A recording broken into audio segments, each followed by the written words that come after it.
Okay so hello everyone, this is Sunil Jangra. Welcome back to the channel. तो कैसे हैं आप सब? आई होप कि सभी अच्छे होंगे, अच्छे से पढ़ रहे होंगे। तो आज की इस क्लास के अंदर मैं आप लोगों को बताऊंगा कि सीबीएसई ने पिछले 10 सालों में किन टॉपिक से सबसे ज़्यादा न्यूमेरिकल पूछे हैं। देखिए, क्लास 12th जो बोर्ड एग्जाम है टर्म फर्स्ट के लिए या 10th की अगर हम बात करें तो वो सारे का सारा एमसीक्यू बेस्ड होना है। ठीक है, मल्टीपल चॉइस क्वेश्चन आप लोगों के पास आने हैं।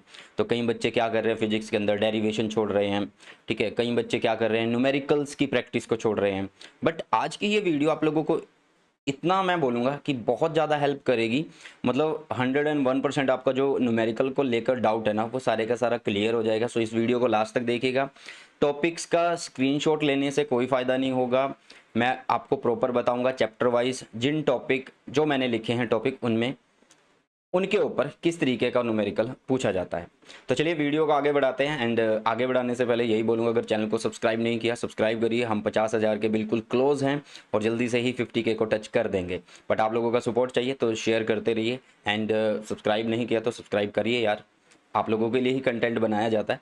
चलिए तो शुरू करते हैं आज की हमारी इस क्लास को। तो term first class 12 physics most important topic for numerical मैं आप लोगों को यहाँ पे बताने वाला हूँ। चैप्टर वाइज हम बात कर रहे होंगे और जो टॉपिक हम बात करेंगे, जिस टॉपिक की एक पर्टिकुलर टॉपिक की बात करेंगे तो उसके ऊपर किस तरीके का न्यूमेरिकल पूछा जाता है वो भी हम आप लोगों को यहाँ पे बताने वाला हूँ। तो देखिए, सबसे पहले अगर हम चैप्टर फर्स्ट की बात करें तो इलेक्ट्रिक चार्जेस एंड फील्ड आप लोगों के पास है। जिसको स्क्रीनशॉट लेना तो वो स्क्रीनशॉट ले सकता है।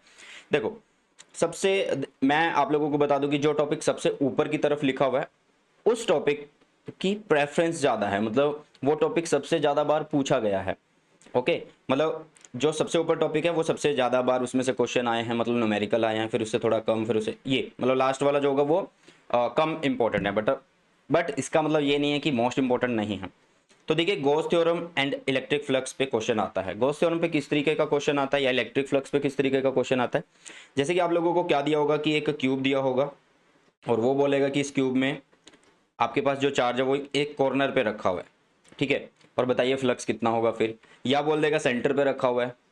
ठीक है, या फिर इस तरीके का क्वेश्चन आ सकता है कि आप लोगों के पास एक शेप दी हुई है, कोई भी एक शेप दी, और उस शेप में जैसे कि ये शेप है। ओके, तो इस शेप के अंदर यहाँ पे कोई चार्ज रख दिया है या डाइपोल एनक्लोज कर, तो इस तरीके के जो है वो आपको कॉन्सेप्चुअल बेस्ड क्वेश्चन पूछने वाला है गॉस थ्योरम के अंदर। एंड ये सारे के सारे जो टॉपिक है पिछले 10 सालों को ध्यान में रखते हुए आप लोगों के लिए प्रिपेयर किए गए हैं। ठीक है, मैं आपको बताऊं Gauss theorem and electric flux पे कॉन्सेप्चुअल क्वेश्चन के साथ साथ फॉर्मूला बेस्ड न्यूमेरिकल भी आता है। गॉस थ्योरम की जो एप्लीकेशन होती है लीनियर चार्ज वाली, सरफेस चार्ज वाली, जिसमें सिलेंडर होता है, शीट होती है। ठीक है, या फिर हम स्फीयर की बात करें जो कि अब की बार सिलेबस में नहीं है। ठीक है, तो गॉस थ्योरम पे किस तरीके का क्वेश्चन आएगा उसकी हमने बात कर ली। नेक्स्ट आता है torque on a dipole placed in uniform magnetic field.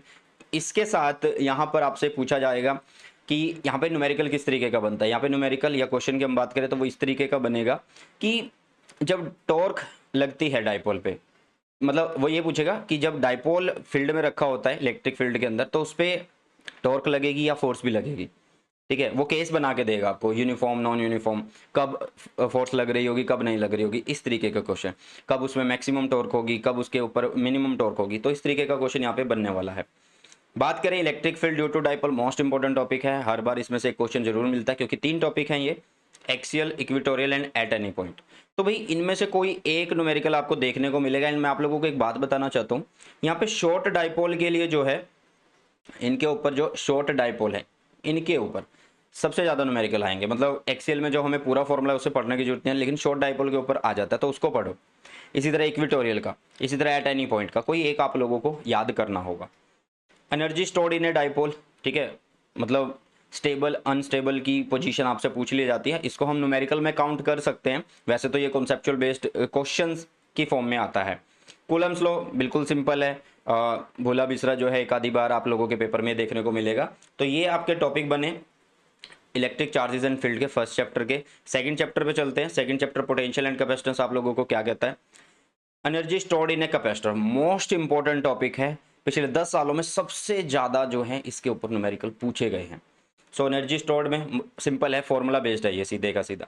ये क्या है, ये फॉर्मूला बेस्ड है। इसमें सीधा ही हाफ सी वी स्केयर इस तरीके के जो है आप लोगों को फॉर्मूला याद होने चाहिए एंड उनके ऊपर आपको क्वेश्चन मिलेगा सीधा। कैपेसिटर कॉम्बिनेशन आपको थोड़ा सा कंफ्यूज करेगा क्योंकि कैपेसिटर कॉम्बिनेशन में आपको टोटल कैपेसिटेंस निकालने के साथ साथ ये भी पूछा जाएगा कि इस चार्ज के ऊपर कितना सॉरी किसी कैपेसिटर के ऊपर कितना चार्ज स्टोर्ड है या टोटल चार्ज कितना है, ये सब चीज़ें, ये सब कंडीशन आपको इन न्यूमेरिकल में पूछी जाएंगी। Potential energy of A system of two charges, ये भी एक अच्छा टॉपिक है। इसमें आपको 2 सिस्टम और 3 सिस्टम दोनों के लिए कर लेना है। एक्सटर्नल फील्ड जब प्रेजेंट होता है तब भी, और जब नहीं प्रेजेंट होता है तब भी आपको करना है। तो इस पे न्यूमेरिकल जरूर बनने वाला है। मतलब जैसे अगर हम बात करें हमारे एक सिस्टम की, एक सिस्टम ऑफ चार्जेस की वजह से, तो जब हम इन्फिनिटी से आ रहे होते हैं तो कोई भी वर्क डन हमें नहीं करना पड़ता, जीरो वर्क डन होता है। फिर उसके बाद दोबारा जब हम वहाँ से दूसरा चार्ज लेके आ रहे होते हैं तो वर्क डन करना पड़ेगा। मीन्स आपके पास formula Q1 Q2 by 4 pi epsilon not R होगा। तो इस तरीके का फॉर्मूला होगा। फॉर्मूला बेस्ड क्वेश्चन आप लोगों को यहाँ पे देखने को मिलेगा। इलेक्ट्रिक पोटेंशियल आपको ड्यू टू डाइपोल, ये टॉपिक फर्स्ट चैप्टर में भी हमने बात की है, तो वहाँ पे भी पूछा गया है। तो भाई एक्सियल और एट एनी पॉइंट मैंने लिखा, इक्वेटोरियल क्यों नहीं लिखा, क्योंकि इक्वेटोरियल के लिए जीरो होता है। भाई क्या होता है, इक्वेटोरियल के लिए जीरो होता है। सो आप लोगों को ये चीज़ें क्लियर होनी चाहिए। नेक्स्ट अगर हम बात करें करंट इलेक्ट्रिसिटी की, तो ड्रिफ्ट वेलोसिटी के 2 फॉर्मूले बनते हैं हमारे पास। V D is equal to small e capital E tau by M, और I is equal to A N E V D, ये फॉर्मूला बनता है। Okay, I is equal to A N E V D, ये फॉर्मूला बनता है। तो मैं आप लोगों को एक बात बोलूंगा, भाई इन दोनों फॉर्मूलों को अच्छे से याद कर लेना, क्योंकि आपके एग्जाम में मोस्ट इंपॉर्टेंट टॉपिक की लिस्ट में सबसे पहले आता है इस चैप्टर के अंदर। और इसमें या तो इस टॉपिक के ऊपर, मतलब इस फॉर्मूला के ऊपर न्यूमेरिकल पूछा जाता है, या इसके ऊपर, इन दोनों में से मतलब आपसे ड्रिफ्ट वेलोसिटी पूछ रहा है। ठीक है, आपको ये 2 फॉर्मूले तो 101% याद होने ही चाहिए, क्योंकि ये 2 फॉर्मूले ही जो हैं भाई आप लोगों को ये जो ड्रिफ्ट वेलोसिटी है उनको निकालने में हेल्प करने वाले हैं। पोटेंशियोमीटर की अगर हम बात करें, तो पोटेंशियोमीटर में देखो भाई सिंपल सा, एक तो आपको E1 by E2 is equal to L1 by L2 याद होना चाहिए। इस पे न्यूमेरिकल, मतलब इसमें आपको न्यूमेरिकल देखने को मिलेगा। ये नल पॉइंट होते हैं इसके अलग अलग EMF पे और अलग अलग लेंथ पे। और आपका एक इंटरनल रेजिस्टेंस निकालने के लिए E by V minus 1 by R, और E बाई वी मतलब R is equal to L1 by L2 minus 1 R, इस तरीके से। व्हीटस्टोन ब्रिज पे किस तरीके का क्वेश्चन आता है, देखो व्हीटस्टोन ब्रिज वैसे तो हमारे सिलेबस से एक टॉपिक कटा हुआ है register combination, but Wheatstone bridge help करेगा आपको, मतलब उस टॉपिक को यूज करेगा। तो आपको वो टॉपिक बिल्कुल नहीं छोड़ना है, मतलब रजिस्टर कॉम्बिनेशन जो वो छोड़ना नहीं है, उसको सिर्फ ऊपर से पढ़ लेना कि सीरीज में क्या फॉर्मूला होता है, पैरेलल में क्या फॉर्मूला होता है। सो यहाँ पे क्वेश्चन किस तरीके का आता है, इसमें होगा कि आप लोगों के पास इस तरीके से 3 रजिस्टर दे रखे हैं इस तरीके से, ठीक है, एक यहाँ पे लगा दिया, एक यहाँ पे लगा दिया, इस तरीके से। तो आपको कंफ्यूज करेगा वो कि, और बोलेगा कि इसका टोटल रेजिस्टेंस निकालो, तो वो कंफ्यूज कर रहा होगा। तो आपको ये देखना है कि ये बैलेंस है या नहीं है, तो वो व्हीटस्टोन ब्रिज में होगा। तो आप लोगों को ये चीजें इस तरीके से करनी है। कैसा न्यूमेरिकल बनेगा मैंने बता दिया आप लोगों को। सेल कॉम्बिनेशन, सीरीज, पैरेलल और मिक्स ग्रुपिंग होती है। इसमें सबसे ज्यादा क्वेश्चन आपका ये पूछा जाएगा कि सीरीज में कब करंट मैक्सिमम होता है, कब मिनिमम होता है, या पैरेलल में करंट कब मैक्सिमम होता है या मिनिमम होता है। एक फॉर्मूला मैंने लिखा हुआ रेजिस्टिविटी का, जो कि है M, नीचे है NE² टाउ। इस पे कौन सा क्वेश्चन बनेगा, इस पे क्वेश्चन बनेगा आपका टेम्परेचर वाला, ठीक है, टेम्परेचर डिपेंडेंस आपका जो क्वेश्चन होता है वो बनने वाला है। ठीक है, तो ये न्यूमेरिकल की फॉर्म में ही हम इसको करेंगे। तो करंट इलेक्ट्रिसिटी के पिछले 10 सालों के जो टॉपिक हैं जिन पे न्यूमेरिकल सबसे ज़्यादा पूछे गए हैं, तो वो आप लोगों को यहाँ पे दिख रहे हैं। आगे बढ़ते हैं, मूविंग चार्जेस एंड मैग्नेटिज्म। पूरे का पूरा चैप्टर जो है फॉर्मूला बेस्ड है, पूरे का पूरा चैप्टर जो है वो फॉर्मूला बेस्ड है। यहाँ पे जितने भी न्यूमेरिकल आएंगे वो सारे के सारे फॉर्मूला बेस्ड आने वाले हैं। जैसे कि एम्पियर सर्क्यूटल लॉ, तो आपको सीधा पता होना चाहिए B dot D L is equal to mu not I E होना चाहिए। आई ई मतलब एनक्लोज्ड करंट, या उस लूप से जितना भी करंट जो है वहाँ से जा रहा होगा। Force between two parallel current, मतलब 2 कंडक्टर हैं, दोनों में से करंट सेम डायरेक्शन में जा रहा है या अपोजिट डायरेक्शन में जा रहा है, ये सारी चीज़ आप लोगों को पता होनी चाहिए। कन्वर्जन ऑफ गैल्वेनोमीटर, जब हम गैल्वेनोमीटर को एमीटर बनाते हैं तो हमें एक रजिस्टर की जरूरत पड़ती है जिसको हम क्या बोलते हैं, शंट बोलते हैं। उसकी वैल्यू पता होनी चाहिए, उसका फॉर्मूला पता होना चाहिए। ऐसे ही हमारे पास जब हम वोल्ट मीटर बनाते हैं गैल्वेनोमीटर को, तो हमारे पास एक सीरीज रजिस्टर होता है, उसकी भी हमें एक वैल्यू मिलती है, फॉर्मूला मिलता है, तो उसको भी याद करना है। बाइट-सेवर्ट्स लॉ थोड़ा सा कम इंपॉर्टेंट है, बट उसमें न्यूमेरिकल आया हुआ है। और torque on A rectangular loop placed in magnetic field, placed in magnetic field, uniform magnetic field की हम बात कर रहे होंगे। एंड यहाँ पे क्वेश्चन ये बन जाएगा कि जो टॉर्क है लगती है उसकी डायरेक्शन क्या होगी, ठीक है, तो वो हमेशा P और E के परपेंडिकुलर होगी। मतलब P क्या, डाइपोल मोमेंट, और E नहीं B की बात कर रहे होंगे, ठीक है, B मतलब मैग्नेटिक फील्ड की हम बात कर रहे होंगे। चलिए, नेक्स्ट अगर हम बात करें मैग्नेटिज्म एटम, बहुत छोटा चैप्टर है, 2 या 3 नंबर का हमारे बोर्ड एग्जाम में आता है, तो थ्योरी ही मोस्टली बनती है इस पर, तो बहुत कम चांस है कि न्यूमेरिकल बने, बट अर्थ मैग्नेटिज्म का टॉपिक है जिसपे न्यूमेरिकल बन सकता है। वो कौन सा है? बी इज इक्वल टू क्या होता है हमारे पास, अंडर रूट बी वी, मतलब vertical component plus H component. तो इस पे क्वेश्चन जरूर बनेगा आप लोगों के पास, अगर न्यूमेरिकल आया तो इन पे बनेगा।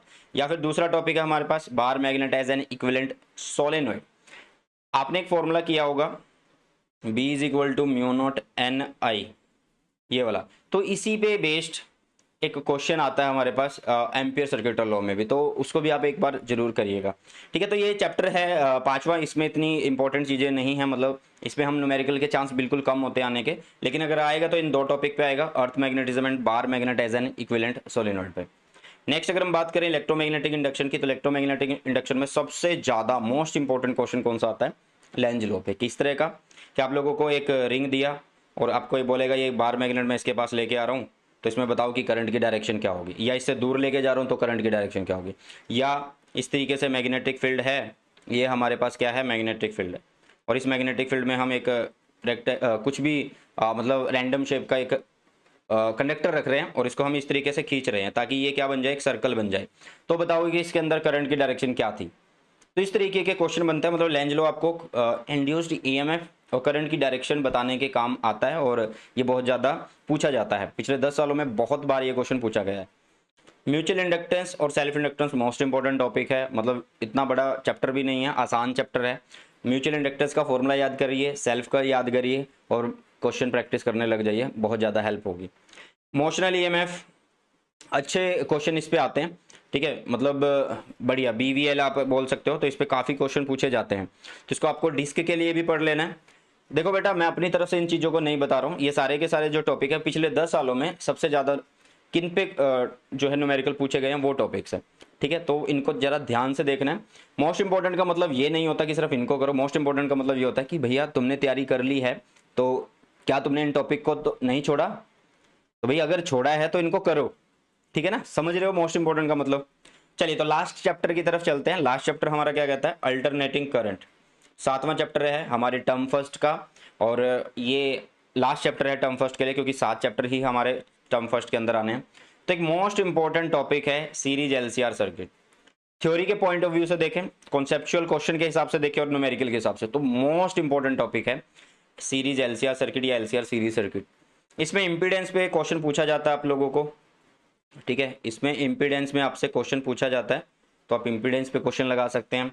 इसमें साथ में सीरीज रेजोनेंट सर्किट होता है, जिसमें रेजोनेंट फ्रीक्वेंसी पे क्वेश्चन पूछा जाता है, जिसमें आप क्या कर सकते हो? ये वाला फॉर्मूला यूज कर सकते हो। ठीक है, कैपेसिटिव रिएक्टेंस की एक्सी क्या होता है, एक्सएल क्या होता है? एक्सी जैसे हम 1/c ओमेगा, और यहाँ पे 1 यहाँ पे 1/c ओमेगा, और यहाँ पे 1 नहीं आएगा, इसमें सीधा एल ओमेगा आएगा। ठीक है, सो ये हुआ इंडक्टिव रिएक्टेंस। इनका यूज कहाँ पे होगा? इनका यूज इस तरह के न्यूमेरिकल में आएगा कि वो आपसे ये पूछेगा कि कैपेसिटर जो है वो डीसी पास करता है या एसी पास करता है, या इंडक्टर डीसी पास करता है या एसी पास करता है। ये सारी की सारी चीज़ें जो हैं आप लोगों को इनके थ्रू करनी है। पावर कंज्यूम्ड का एक टॉपिक आता है, मतलब इसमें आपको पावर फैक्टर भी मिल जाता है, पावर फैक्टर, तो वो भी आप लोगों को कर लेना एक बार। ठीक है, and RMS value of current, जो कि मोस्ट इंपॉर्टेंट टॉपिक है, मतलब लास्ट में जरूर लिखा है, लेकिन ये बेसिक है इस चैप्टर का। ये बेसिक जब आगे तक चलेगा तो ही आपको सारी चीज़ें समझ आ रही होंगी। तो ये थे हमारे चैप्टर, 7 चैप्टर जो हमने डिस्कस किए यहाँ पे न्यूमेरिकल के लिए। और बस यही कहूँगा कि ये सारे के सारे टॉपिक जो हैं पिछले 10 साल में आए हुए हैं, बहुत ज़्यादा इनमें से न्यूमेरिकल पूछे गए हैं। आप लोगों की हेल्प हो, मैक्सिमम जितना हो सके अपनी तरफ से वो सारी की सारी हेल्प की जाएगी आप लोगों की। और बस यही बोलूँगा, अगर चैनल को सब्सक्राइब नहीं किया सब्सक्राइब करो। टेलीग्राम चैनल है सुनील जंगड़ा सर के नाम से, उसको आप ज्वाइन कर सकते हैं। एंड आई होप ये वीडियो आपको पसंद आया तो सभी ने क्या करना पता ना, लाइक करना है। अगर सब्सक्राइब नहीं किया तो सब्सक्राइब कर लेना, शेयर नहीं किया तो शेयर कर देना। ओके, चलिए तो इसी के साथ इस वीडियो को, इस सेशन को करते हैं समाप्त। तो मिलते हैं जल्दी से हमारे नए सेशन में। बाय बाय, टेक केयर, जय हिंद, वंदे मातरम।